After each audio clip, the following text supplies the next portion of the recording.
Good morning. আজি বহুত দিনৰ মূৰত আমি ইভেন্ট সেমিষ্টাৰৰ ক্লাছবোৰ আৰম্ভ কৰিবলৈ লৈছোঁ। সেইকাৰণে সমূহ ছাত্ৰ ছাত্ৰীকে আমি ভূগোল বিভাগৰ তৰফৰ পৰা আন্তৰিক শুভেচ্ছা জ্ঞাপন কৰিছোঁ। আমাৰ পৰিস্থিতি যোৱা বছৰৰ নিচিনা আকৌ আৰম্ভ হৈছে। যিয়ে নহওক এনেকুৱা অতিমাৰীৰ সময়ত আমি নিজকে অভ্যস্ত কৰি তুলিব লাগিব। সেয়েহে আমিও বিভাগৰ তৰফৰ পৰা সমূহ শিক্ষক মণ্ডলীয়ে অনলাইন ক্লাছৰ ব্যৱস্থা আৰম্ভ কৰিছিলোঁ আৰু আজি এই অনলাইন ক্লাছৰ শুভাৰম্ভণি আমি কৰিবলৈ লৈছোঁ। এতিয়া তোমালোক 6th চেমিষ্টাৰত পাইছা, চূড়ান্ত ষান্মাসিকৰ ছাত্ৰী। You are the students of the last semester, so I expect that you will be very much cautious about that, very much punctual, very much time bound and duty bound and diligent, so that your result can be satisfactory or good enough.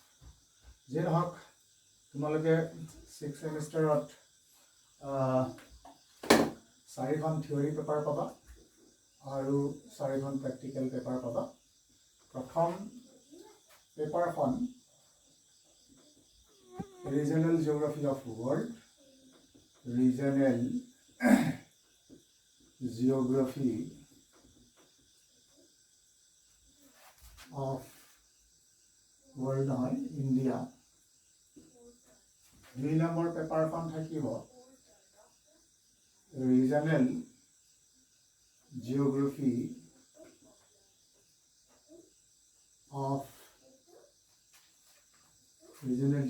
of world.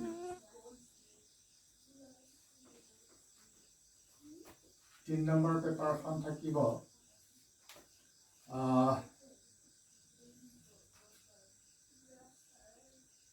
cartography and remote sensing.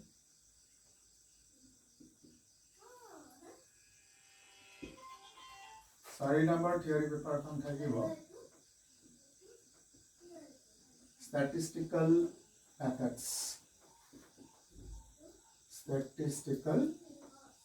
methods. Already I have uploaded the syllabus in your WhatsApp group and I hope you will go through it. So out of this 4 paper, I will be dealing with this cartography and remote sensing, and the last one is that it is the statistical method. So today I'll start the cartography and remote sensing paper.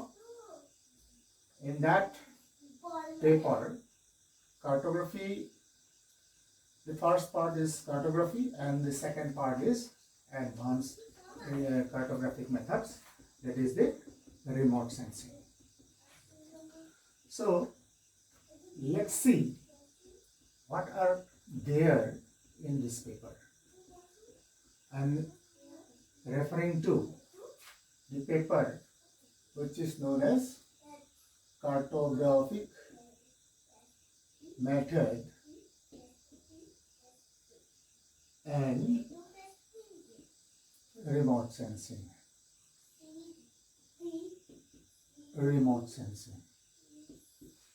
In this paper, basically, you'll have to study the historical development of cartography, historical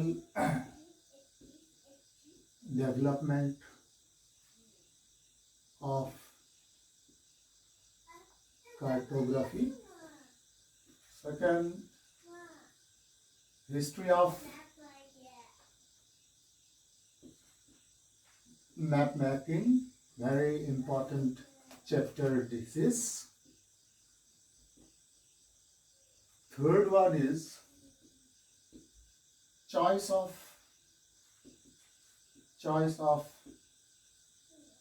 map making. So these 3 are the main topics incorporated in this particular paper. So in the chapter number 1, you will have to study what is cartography, how it has been being developed through various ages, and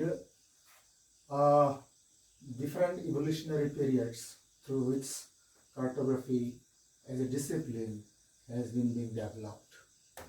So in this chapter 1, you will have to study cartographic development during Greek civilization, Roman civilization, Chinese civilization, Indian civilization, then come to the Renaissance and development of cartographic knowledge in America, then England, then European countries and whatnot. In chapter number 2, it is history of map making, and here you will have to study what is map, what is map projection, who were the pioneers behind the making of maps, behind the preparation of different types of projections. And last chapter is very, very important. That is the choice of map projection. So after understanding what is map, what are the various classifications of map, and what are the various qualities of map, then finally you'll have to decide, you'll have to choose what projections are required for what purposes. That is why this third chapter is very important. So এই যিখন কাৰ্ট'গ্ৰাফিক method আৰু remote চেন্সিঙৰ কাকতখনত প্ৰথম চোৱা হ'ল কাৰ্ট'গ্ৰাফিক method, আৰু সেই মেপাংকন বিদ্যাৰ যিটো অংশ আছে তাত তিনিটা মূল পাঠ তোমালোকে পঢ়িব লাগিব। প্ৰথম পাঠটো হ'ল হিষ্টৰিকেল ডেভেলপমেণ্ট অফ কাৰ্ট'গ্ৰাফি, যে মেপাংকন বিজ্ঞানৰ ঐতিহাসিক যি ক্ৰমবিকাশ, সেই বিকাশসমূহ জানিব লাগিব। আৰু সেই ক্ৰমবিকাশৰ কথা ক'বলৈ গ'লে নিশ্চিতভাৱে আমি গ্ৰীক সভ্যতাৰ পৰা ৰোমান, ভাৰতবৰ্ষ, চীন দেশ, ভাৰতীয় সভ্যতা, ঠিক তেনেধৰণে নৱজাগৰণৰ সময়ছোৱাত, ঠিক তেনেধৰণে দেশ বিশেষে যদি আমি ক'বলৈ যাওঁ, আমেৰিকাত মেপাংকন বিদ্যা কেনেকৈ আৰম্ভ হৈছিলে, ইউৰোপীয়ান দেশসমূহত কেনেকৈ আগবাঢ়ি গৈছিলে, ঠিক তেনেকুৱা সময় আৰু স্থান সাপেক্ষে মেপাংকন বিদ্যাৰ বিকাশ আৰু ক্ৰমবিকাশ কেনেকৈ হৈছিলে সেই বিষয়ে আমি জানিব লাগিব। দ্বিতীয়টো পাঠত আমি জানিব লাগিব যে মানচিত্ৰ মানে কি, মানচিত্ৰ অভিক্ষেপ বুলিলে কি বুজো, অভিক্ষেপসমূহ কেনেকৈ অঁকা হয়, অভিক্ষেপসমূহ আঁকোতে মানচিত্ৰৰ কি কি গুণ আমি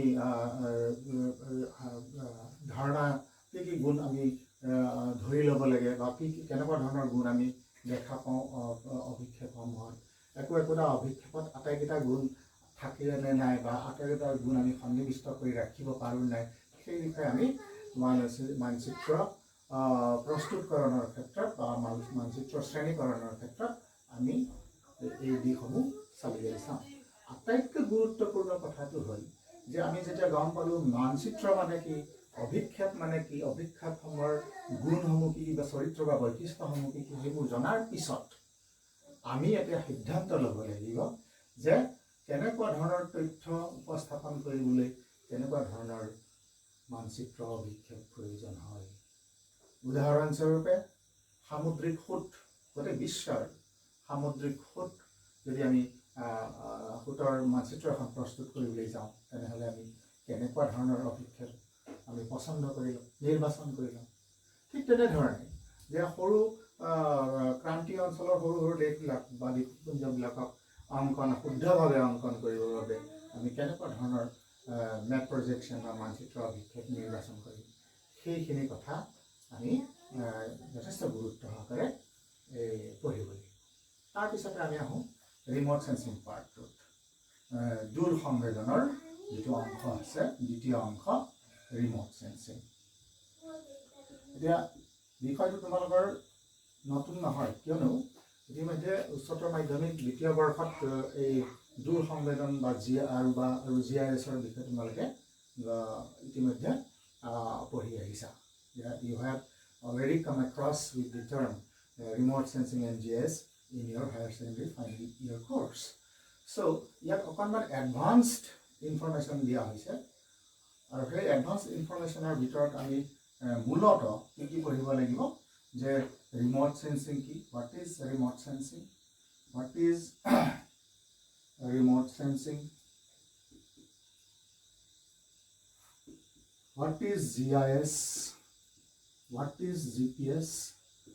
These are the primary terms and terminologies that you have to understood. Second thing is principles. Second chapter is principles of remote sensing. Principles of remote sensing. Principles of remote sensing. অর্থাৎ আমি দ্বিতীয় পাঠটোত পঢ়িব লাগিব যে দূৰ সংবেদনৰ নীতি হল কি তাৰ পিছত ইয়াৰ লগতে আছে components of remote sensing components দূৰ সংবেদনৰ উপাদানসমূহ তাৰ পিছত মই ওপৰখিনি মোহাৰিছো তাৰ পিছতে 3 নম্বৰ পাঠটো হ'ব 3 নম্বৰ পাঠটো হ'ব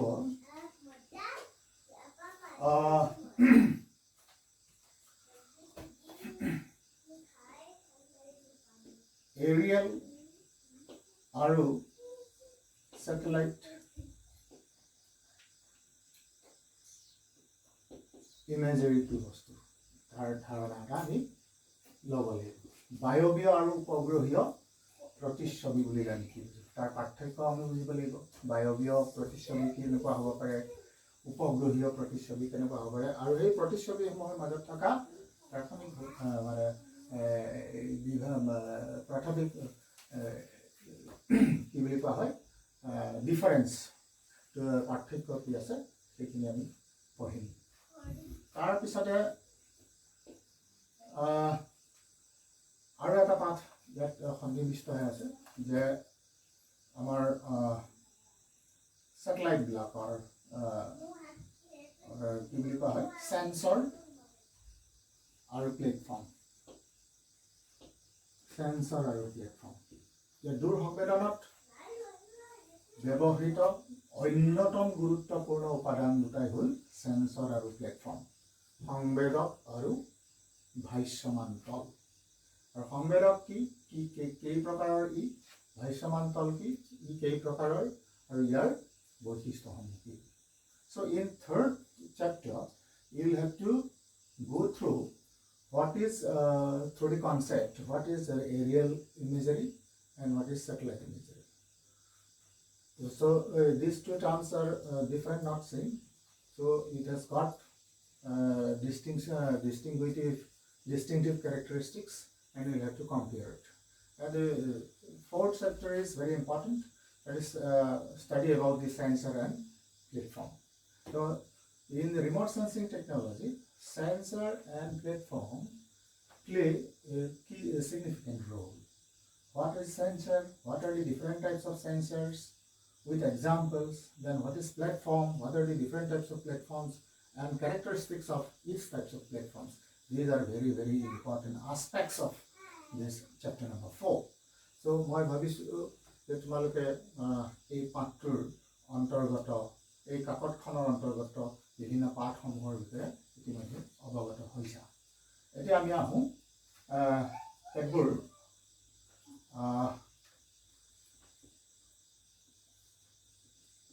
মৌলিক দিশ কেতবোৰ জড়িত হৈ আছে এই কাকতখনৰ লগত কিয়নো প্ৰথম মানচিত্ৰবিদ্যাৰ যিটো ভাগ আছে সেই মানচিত্ৰবিদ্যাৰ ভাগটোৰ মূল কথাকেইটা হ'ল map বা মানচিত্ৰ আৰু map projection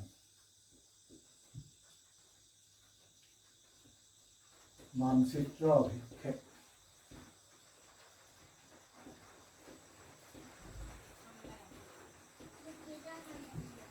এই দুটা বিশেষভাৱে গুৰুত্বপূৰ্ণ এই পাঠটো মানচিত্ৰ বুলিলে আমি কি হোৱাট ইজ আমি জটিলভাৱে চিন্তা নকৰি যদি সাধাৰণভাৱে ভাবিবলৈ চেষ্টা কৰোঁ যে আমাৰ পৃথিৱীখন গোলাকাৰ, আমাৰ পৃথিৱীখন গোলাকাৰ, এনেকৈ দ্ৰাঘিমা ৰেখাসমূহ আছে, কাল্পনিক দ্ৰাঘিমা ৰেখা, আৰু ঐককেন্দ্ৰিক বৃত্ত হিচাপে যিবোৰ আমি ৰেখা অংকন কৰিছোঁ সেইবোৰ হ'ল অক্ষৰেখা। ইয়াৰে এইটো হ'ল নৰ্থ পোল, উত্তৰ মেৰু, আৰু ইফালে আছে সাউথ পোল, দক্ষিণ মেৰু। ইয়াৰে দুই মেৰুক সংযোগ কৰা কাল্পনিক ৰেখাসমূহ হ'ল লংগিটিউড বা দ্ৰাঘিমা ৰেখা, আৰু কনচেন্ট্ৰিক চাৰ্কলছ ঐককেন্দ্ৰিক বৃত্তসমূহ হ'ল পেৰেলেল বা লেটিটিউড বা অক্ষৰেখা। এয়া হ'ল আমাৰ কাল্পনিক পৃথিৱীখনৰ গোলক হিচাপে যদি আমি ধৰোঁ তেনেহ'লে ছবিটা এনেকুৱা হ'ব। অৰ্থাৎ আমি এনেকুৱা এটা গোলকীয় পৃষ্ঠ এটাত আমি বসবাস কৰি আছোঁ। এতিয়া সেই গোলকীয় পৃষ্ঠখনৰ বিষয়ে আমি যেতিয়া জানিব বিচাৰোঁ, সবিশেষ জানিব বিচাৰোঁ, আৰু সেই সবিশেষক সেই তথ্যসমূহক যেতিয়া আমি অংকন কৰিব বিচাৰোঁ চেপেটা সমতল এখনত, সেই চেপেটা সমতলত আমি উপস্থাপন কৰা গোলকৰ যিকোনো এটা অংশকেই আমি মানচিত্ৰ বুলি ক'ম। The map is the representation of a part or whole of the spherical arc into a flat surface. That means this is a part of the spherical arc. Then it is represented in a flat surface. Then it will be a corresponding map for this area. That means if it is A, if it is B, then B is the corresponding representation of A, spherical A. যদি আমি গোলকীয় অংশ এটা যাক আমি A হিচাপে চিহ্নিত কৰিছোঁ, এই গোলকীয় অংশটোক যদি আমি চেপেটা পৃষ্ঠ এখনত অৰ্থাৎ বিত যেতিয়া উপস্থাপন কৰিম তেতিয়া বি হ'ব গোলকীয় এৰ মানচিত্ৰ। তোমালোকে নিশ্চয় বুজি পাইছা। এতিয়া এই মানচিত্ৰখন অংকন কৰিবলৈ যাওঁতে আমি স্থানাংক জ্যামিতিৰ মৌলিক সূত্ৰ কিছুমান অনুসৰণ কৰিব লগা হয়। স্থানাংক জ্যামিতি কি থাকে যে আমাৰ চব কাগজ এখনত এক্স আৰু ৱাই অক্ষৰ ব্যৱহাৰ কৰি পেলাই আমি কিছুমান বিন্দুৰ স্থান নিৰ্ণয় কৰিব পাৰোঁ। For example, in spherical trigonometry, what is it say?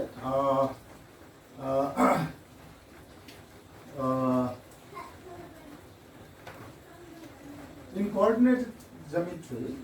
coordinate geometry, we normally find out the location of points. So similarly, that concept of coordinate geometry is normally applied in geography also. So this part of studying geographical aspect is known as geodesy.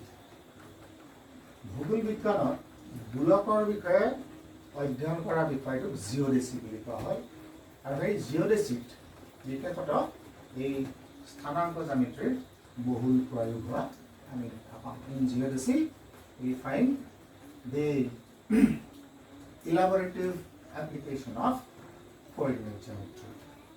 So এই coordinate geometry আমি জানো স্থানাংকৰ জ্যামিতিত আমি জানো যে x আৰু y অক্ষ দুটা ব্যৱহাৰ কৰি পেলাই যিকোনো এটা বিন্দুৰ আমি স্থান নিৰ্ণয় কৰোঁ। ঠিক তেনেকৈ x আৰু y অক্ষ নিৰ্ভৰ কৰি বা অক্ষৰ আধাৰতেই আমি কি কৰোঁ যে ভূপৃষ্ঠৰ কোনো এটা বিন্দুৰ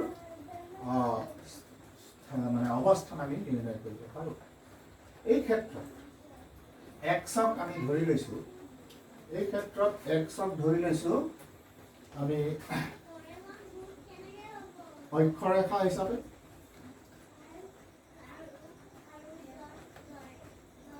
y negative, y x positive, x negative. This is the cardinal point. এয়া হ'ল এখন চক কাগজ বা গ্ৰাফ পেপাৰ। তো এই গ্ৰাফ পেপাৰটোত দুই ধৰণৰ অক্ষ আছে, x অক্ষ আৰু y অক্ষ। In this graph paper, two coordinates are there, x axis and y axis. So x axis, x is denoted in geodesy as latitude. Geodesy বা ভূগোলত x-ক অক্ষৰেখা বুলি চিহ্নিত কৰা হৈছে আৰু y-ক চিহ্নিত কৰা হৈছে লংগিটিউড হিচাপে, দ্ৰাঘিমা হিচাপে চিহ্নিত কৰা হৈছে। এতিয়া সেই x আৰু y-ৰ আধাৰত আমি কি কৰিব পাৰোঁ, ভূপৃষ্ঠৰ ওপৰত থকা কোনো এটা বিন্দুৰ স্থানাংক বা অৱস্থান নিৰ্ণয় কৰিব পাৰোঁ। আৰু সেই বিন্দুসমূহৰ সমষ্টিবিলাকক যদি আমি লগ লগাই দিম, সংযোগ কৰিম, তেতিয়াই কি হ'ব, এখন মানচিত্ৰ প্ৰস্তুত হ'ব। বা আমি বিন্দুসমূহ সংযোগ নকৰাকৈ আমি এখন চেপেটা পৃষ্ঠা এখন তৈয়াৰ কৰি ল'ব পাৰোঁ, য'ত x আৰু y এক্সিছে এখন জালিকাৰ সৃষ্টি কৰে। So' this is x1, x2, x3, x4 and x5. Similarly, y1, y2, y3, y4, y5, etc. So এনেকৈ x আৰু y দ্ৰাঘিমাৰেখাৰ অক্ষৰেখাৰ আধাৰত কি কৰিব পাৰোঁ, এখন সমতল পৃষ্ঠাত জালিকা প্ৰস্তুত কৰিব পাৰোঁ। আৰু সেই জালিকাখনেই হ'ব মানচিত্ৰ অভিক্ষেপ, map projection. The network of x-axis and y-axis, that means latitude and longitude, forms a graticule, and that graticule is known as projection, map projection, মানচিত্ৰ অভিক্ষেপ। এতিয়া মানচিত্ৰ অভিক্ষেপ বুলি ক'লে অকণমান আজি আমি আৰম্ভ কৰিছোঁ। What is map projection? তোমালোকে ইয়াৰ আজি পাঠটিৰ ভিডিঅ'টো পাবা, মই ইউটিউবত আপলোড কৰি দিম আৰু তাৰে লিংকটো শ্বেয়াৰ কৰি দিম। পিছত তোমালোকে ঘৰত গৈ আজৰি সময়ত সেই পাঠটো পুনৰ তোমালোকে সেই পাঠটো পুনৰ পাঠটিত অংশগ্ৰহণ কৰিব পাৰিবা। এতিয়া মেপ প্ৰজেকশ্যনৰ কথা যেতিয়া ক'ম, মেপ প্ৰজেকশ্যন চেপেটা সমতল পৃষ্ঠত আমি কি কৰিম, এনেকৈ অক্ষৰেখাবোৰ আঁকিম আৰু দ্ৰাঘিমা ৰেখাবোৰ এনেকৈ আঁকিম। সমতল পৃষ্ঠত আমি কল্পনা কৰা দ্ৰাঘিমা ৰেখা আৰু অক্ষৰেখাৰ জালিকাখন। This is an example of network of longitude and latitude drawn on a flat surface. It is number 1. কেতিয়াবা আমি কি কৰোঁ, কেতিয়াবা আমি দেখা পাওঁ যে এইটো হ'ল ছাৰ্ফেচটো হ'ল ফ্লেট। কেতিয়াবা আমি কি তেনেকুৱাকৈ পৃথিৱীখনক কল্পনা কৰি ল'ব পাৰোঁ, কেতিয়াবা আমি পৃথিৱীখনক এটা কোণ হিচাপে কল্পনা কৰি ল'ব পাৰোঁ। মানে পৃথিৱীখনক কোণ এটাৰ ভিতৰত যদি, শংকু এটাৰ ভিতৰত যদি আমি ভৰাই দিওঁ, তেতিয়া এই কোণটোত উৎপন্ন হ'ব পৰা লংগিটিউড লেটিটিউডৰ জালিকাখন দেখাত কেনেকুৱা হ'ব। এতিয়া প্ৰজেকশ্যনটোৰ শ্বেপটো এনেকুৱা হ'ব কৌণিক মানে শংকু আকৃতি শংকু এটাৰ ভিতৰত যেতিয়া পৃথিৱীখনৰ গোলক হিচাপে লৈ যেতিয়া সেই গোলকটোক শংকুটোৰ ভিতৰত ভৰাই দিওঁ তেতিয়া সেই শংকুটোৰ পৃষ্ঠত জন্ম হ'ব পৰা দ্ৰাঘিমা ৰেখা আৰু অক্ষৰেখাৰ জালিকাখন দেখাত এনেকুৱা হ'ব। আৰু কেতিয়াবা কি হয় মই মোহাৰিছোঁ আৰু কেতিয়াবা কি হয় যে চিলিণ্ডাৰ এটাৰ ভিতৰত যদি বেলন এটাৰ ভিতৰত যদি পৃথিৱীখনক আমি এনেকৈ কাল্পনিক পৃথিৱীখনক যদি আমি এনেকৈ ভৰাই ৰাখোঁ তেনেহ'লে সেই বেলনটোৰ বেলনৰ অন্তৰপৃষ্ঠত উদ্ভৱ হ'ব পৰা দ্ৰাঘিমা ৰেখা আৰু অক্ষৰেখাৰ জালিকাখন কেনেকুৱা হ'ব এইটো দেখাত এনেকুৱা হ'ব। ইয়াক কোৱা হয় চিলিণ্ড্ৰিকেল প্ৰজেকশ্যন বা বেলন অভিক্ষেপ বুলি কোৱা হয়। আকৃতিৰ মতে ইয়াৰ নামাকৰণ কৰা হৈছে। এইবিলাকক কোৱা হয় চিলিণ্ড্ৰিকেল প্ৰজেকশ্যন বা বেলন অভিক্ষেপ। ইয়াৰ শ্বেপটো যিহেতু কোণৰ শ্বেপ বা শংকু তাক কোৱা হয় কনিকেল প্ৰজেকশ্যন।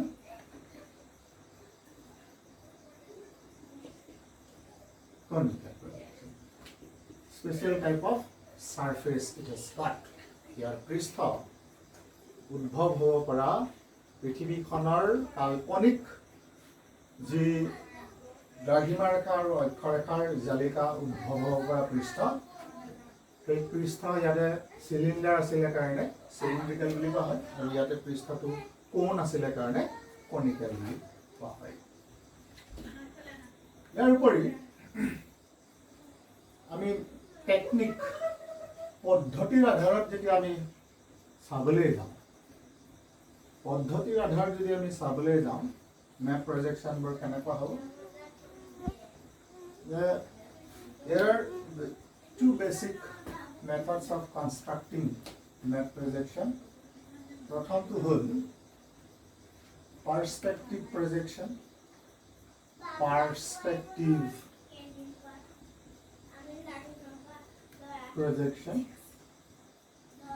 সংদৰ্শক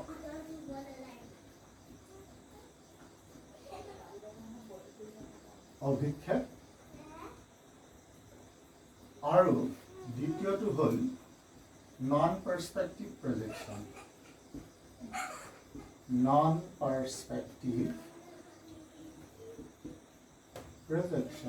অসন্দৰ্শক অভিক্ষেপ।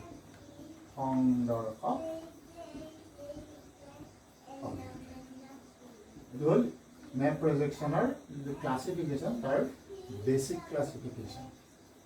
প্ৰাথমিক যি শ্ৰেণীকৰণ মানচিত্ৰ অভিক্ষেপৰ এই প্ৰাথমিক শ্ৰেণীকৰণ হ'ল দুটা, পাৰ্সপেক্টিভ প্ৰজেকশ্যন আৰু non perspective projection. What is perspective projection? So it is defined in this way that while drawing the networks of imaginary latitudes and longitude, a source of light is used in the laboratory. গৱেষণাগাৰত বা পৰীক্ষাগাৰত যেতিয়া আমাৰ কাল্পনিক পৃথিৱীখনৰ কাল্পনিক আকৃতি গোলকটোৰ দ্ৰাঘিমা ৰেখা আৰু অক্ষৰেখাৰ যি জালিকা, সেই জালিকাখন উদ্ভৱ বা সৃষ্টি কৰিবৰ কাৰণে তৈয়াৰ কৰিবৰ কাৰণে পোহৰৰ উৎস ব্যৱহাৰ কৰা হয়। আৰু যেতিয়াই যিবোৰ অভিক্ষেপ তৈয়াৰ কৰোঁতে বা প্ৰস্তুত কৰোঁতে পোহৰৰ উৎস ব্যৱহাৰ কৰা হয় তেনেকুৱা অভিক্ষেপকেই পাৰ্সপেক্টিভ প্ৰজেকশ্যন বা সংদৰ্শক অভিক্ষেপ বোলা হয়। আৰু দ্বিতীয়টো হ'ল ইয়াৰ সম্পূৰ্ণ বিপৰীত। Second is almost opposite to the first one. In non-perspective projection, normally no sources of light is used in constructing the reticular networks of latitis and longitudinals. অসন্দৰ্ভক অভিক্ষেপত আমি কাল্পনিক যি দ্ৰাঘিমাৰেখাৰ লক্ষ্যৰেখাৰ জালিকা সেই জালিকা প্ৰস্তুত কৰিবলৈ যাওঁতে আমি কোনো ধৰণৰ পোহৰৰ উৎস ব্যৱহাৰ নকৰোঁ। তাত কেৱল গাণিতিক পদ্ধতি কিছুমানৰ সহায়ত এই জালিকাখন তৈয়াৰ কৰা হয়। তোমালোকে নিশ্চয় কথাবিলাক বুজিছা, অতি সাধাৰণ বস্তু, খালি ক্ৰম অনুসৰি তোমালোকে ধাৰণাবোৰ মনত ৰাখিবলৈ বা গ্ৰহণ কৰিবলৈ চেষ্টা কৰিবা।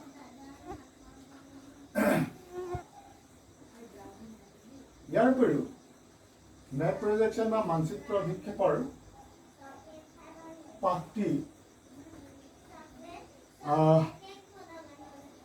পাঠটিৰ বেছি গভীৰলৈ সোমাই যোৱাৰ আগতে কিছুমান মৌলিক ধাৰণা বা মৌলিক দিশ কিছুমান আমি স্পষ্ট কৰি লোৱা ভাল।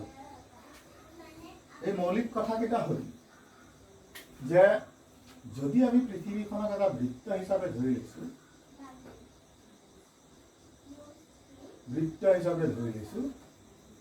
তেনেহ'লে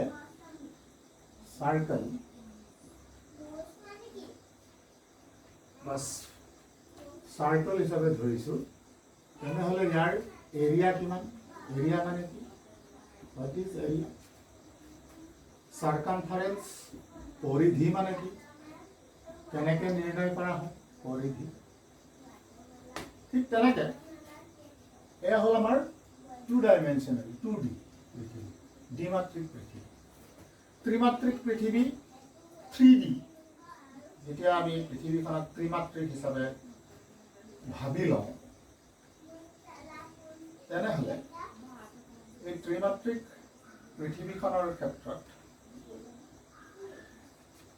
ভলিউম, ইয়াক আমি গোলক হিচাপে লৈছোঁ স্ফিয়াৰ, তেনেহ'লে ভলিউম কি হ'ব? আয়তন কি হ'ব ইয়াৰ?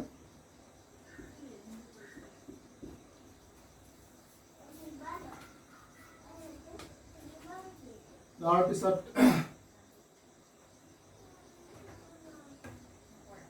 এই স্ফিয়াৰত জন্ম হোৱা ট্ৰায়েংগলবোৰ দেখাত কেনেকুৱা, ইয়াৰ বৈশিষ্ট্য কেনেকুৱা? The triangles that are formed over a sphere is also very important to understand. What are the basic characteristics of those triangles which are formed on the sphere? The গোলকাটাৰ ওপৰত জন্ম হোৱা ত্ৰিভুজৰ বৈশিষ্ট্যসমূহ কি? ঠিক তেনেকৈ 2D অৱস্থাত থকা, দ্বিমাত্ৰিক অৱস্থাত থাকোঁতেও আমি আমাৰ এই ছবিটোত যিবোৰ ত্ৰিভুজৰ জন্ম হ'ব, সেই ত্ৰিভুজবিলাকৰ বৈশিষ্ট্য কেনেকুৱা, সেই কথাবোৰ আমি প্ৰথমেই জানি লোৱাটো ভাল হ'ব। তোমালোকে নিশ্চয় এই মেপ প্ৰজেকশ্যনৰ লগত আগতে বৰ বেছি পৰিচয় হোৱা নাছিল, সেইকাৰণে কিছু জটিল বুলি তোমালোকৰ মনলৈ কথাবোৰ আহিব পাৰে, কিন্তু একেবাৰে জটিল নহয়। আমি ইয়াক এটা এটাকৈ বুজিবলৈ চেষ্টা কৰিব লাগিব। আৰু এই পাঠটি যেতিয়া চলি থাকিব, তোমালোকে প্ৰতিটো স্তৰতে য'ত তোমালোকৰ খোকোজা লাগে তেতিয়াই তোমালোকে প্ৰশ্নবোৰ টুকি থবা, আৰু পাঠটি শেষ হোৱাৰ পিছত সেই প্ৰশ্নবোৰ আমি যাতে আলোচনা কৰিব পাৰোঁ, তোমালোকে আলোচনাৰ বাবে মুকলি কৰি দিবা।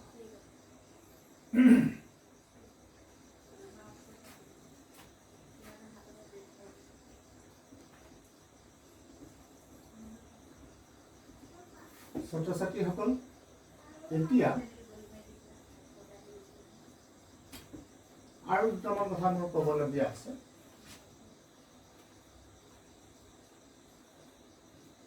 যে গোলকীয় পৃথিৱীখনৰ পৰা যেতিয়া চেপেটা সমতল পৃষ্ঠ এখনত আমি অভিক্ষেপ অংকন কৰিম, এইটো হ'ল ফ্লেট চাৰ্ফেচ, সমতল পৃষ্ঠ, আৰু এইটো হ'ল স্ফেৰিকেল চাৰ্ফেচ, গোলকীয় পৃষ্ঠ।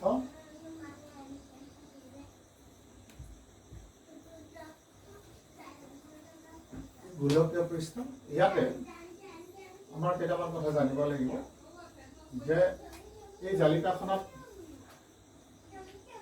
কি কি থাকিব ইকুৱেটৰ থাকিব বিষুৱ ৰেখা থাকিব জালিকাখনত কি থাকিব লেটিটিউড থাকিব জালিকাখনত থাকিব লংগিটিউড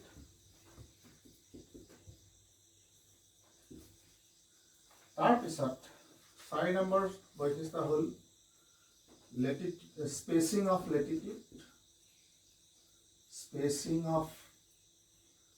latitude অৰ্থাৎ অক্ষৰেখাসমূহৰ